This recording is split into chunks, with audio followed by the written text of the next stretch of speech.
Hey there, Susan C. And today I'd like to talk about, apart from my book, Intentional Parenting on Purpose When Life Gets Busy. And it's something that's come up recently in conversations with moms, and I wanted to share it with you because sometimes some of these private conversations can be so rich, and I want to share them with you. So this is what's happened. I've had moms come to me with all sorts of parenting challenges, things that their children are doing that they wish they wouldn't do, or things their children are not doing and they wish that they would do them differently. And they're asking me for insight into like how to help them overcome this challenge. And it's very difficult for me to do that sometimes because I don't know your children and I don't know what will reach their hearts, and I don't know the dynamics within your household to be able to speak to all of that. So I always like to come in with principles that keep us on the same page of moving towards being more intentional. But then I look for the mom to give me some clues on how to make that applicable and very connected to her household so that it'll actually work.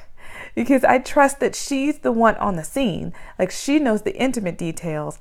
I can just give like a big picture idea. And here's one of those moments that I share in the book that I'm going to also share with you because I think it'll be helpful. So the next time you're facing a challenge, an issue within your household with one of your children or with just the family dynamic as a whole, I want you to take the problem and rephrase it.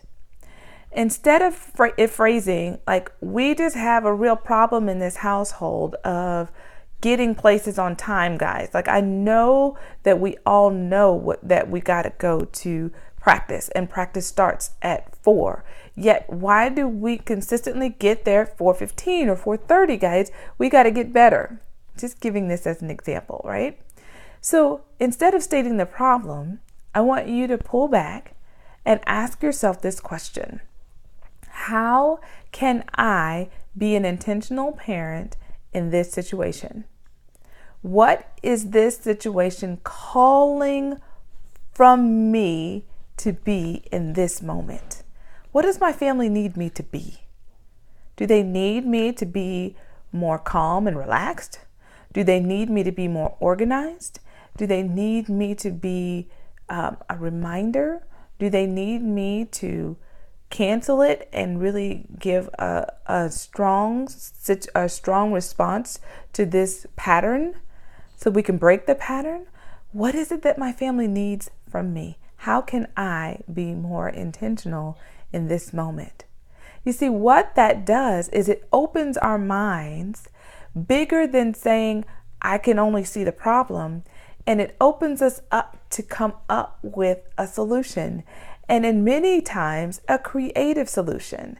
Don't think solution means it has to be penal in some way, right? It doesn't have to be like harsh and hard and mean. It could simply mean, you know what, we've got just too much that we're trying to get done before we go out of here for practice at 4:00. Like, when I ask myself, what does my family need? Maybe my family needs for me to take a few things off of the expectation list in order for us to leave. I remember that when my husband and I first got married, I never wanted to leave the house if my bed wasn't made. If we hadn't made our bed, I didn't want to leave. And so it didn't matter to me that we would be late because I'm in here scrambling trying to make the bed. I thought he was the problem because he wasn't helping me make it. I thought he was the issue because he had left his stuff on the bed, and then I had to put the stuff away in order to make the bed, and then I had to make the bed, and he wasn't helping me. And if he just helped me and put his stuff away, then I could have made the bed and we could have been out of here on time. That was the story I was telling myself. And there was another solution. There were many other solutions, but that was the only solution I could come up with until I just stepped back and just said, how could I really show up better in this situation and in this moment? And I chose to just relax on the whole idea of the bed getting made. And I just learned to pull the covers up and smooth out the comforter on our bed.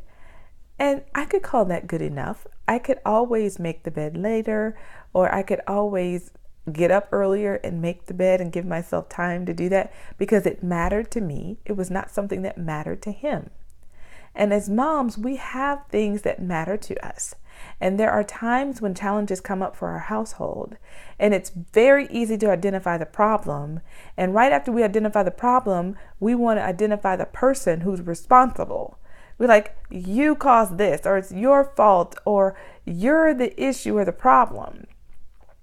But in many times that doesn't bring about a solution that actually works.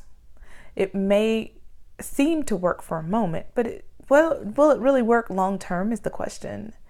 So instead, I just ask you to take your problems and ask yourself this question. What can I do to be an intentional mom in this moment? How can I bring meaning and purpose into this challenge? And that will help to open your mind to bigger possibilities of ways to address the challenge at hand without having to blame and shame anyone in the household, including yourself. I hope that you found this helpful. Until next time, bye for now.